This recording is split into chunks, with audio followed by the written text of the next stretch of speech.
Hello, this is Pastor Ridley Peterson, and this is our series called Growing in Faith.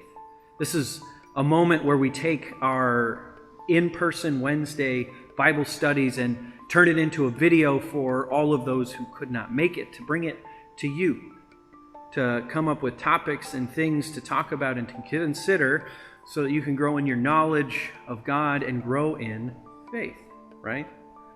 Well, the last time I came to talk about the Psalms, I delved into kind of the meanings of the Psalms and how we can look at them and the beautiful use of parallelism and imagery to really push past this point of what it means to live in a covenant relationship with God. Well, the question then becomes, how are we to look at the Psalms as Christians?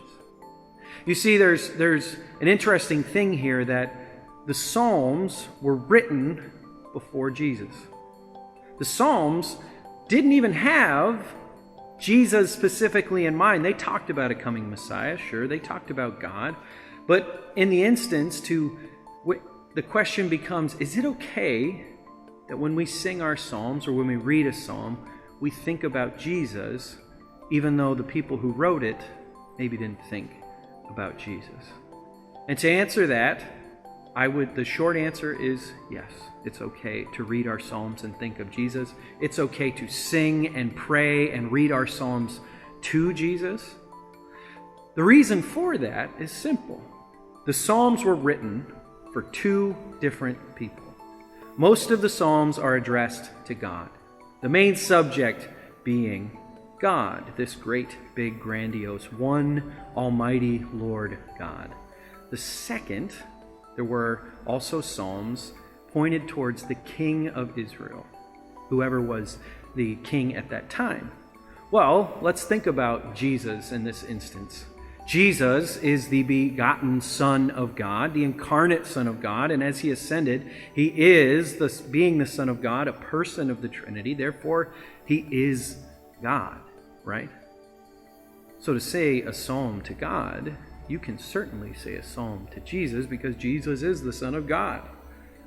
In that same way, God promised David that his line would continue forever and that the King of Israel will always be of the line of David. Well, if you read Matthew and if you read Luke, both of those Gospels point out how Jesus is from the line of David.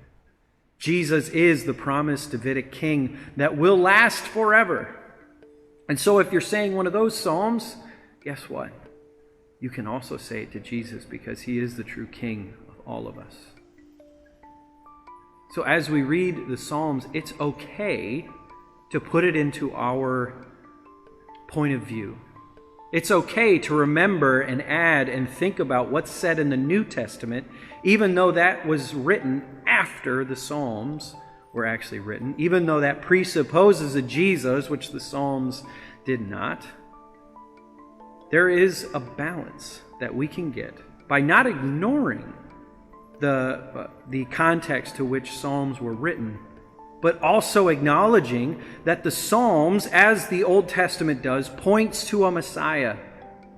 It points to someone who will come and save.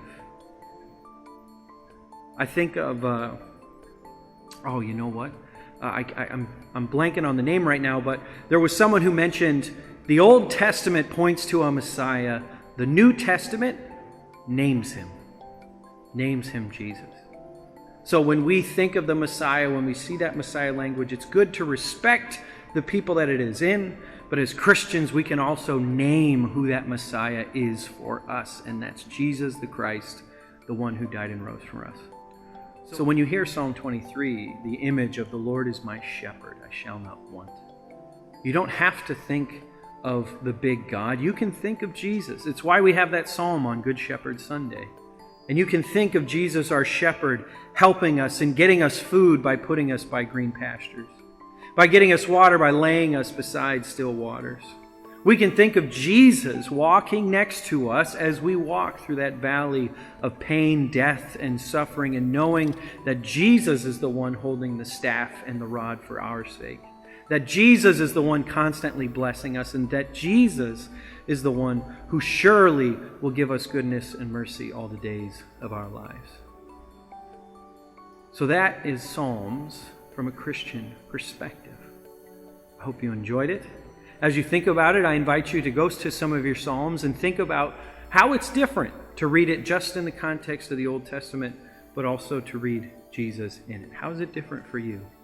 With that being said, this is Growing in Faith. I'm Pastor Ridley Peterson. Take care.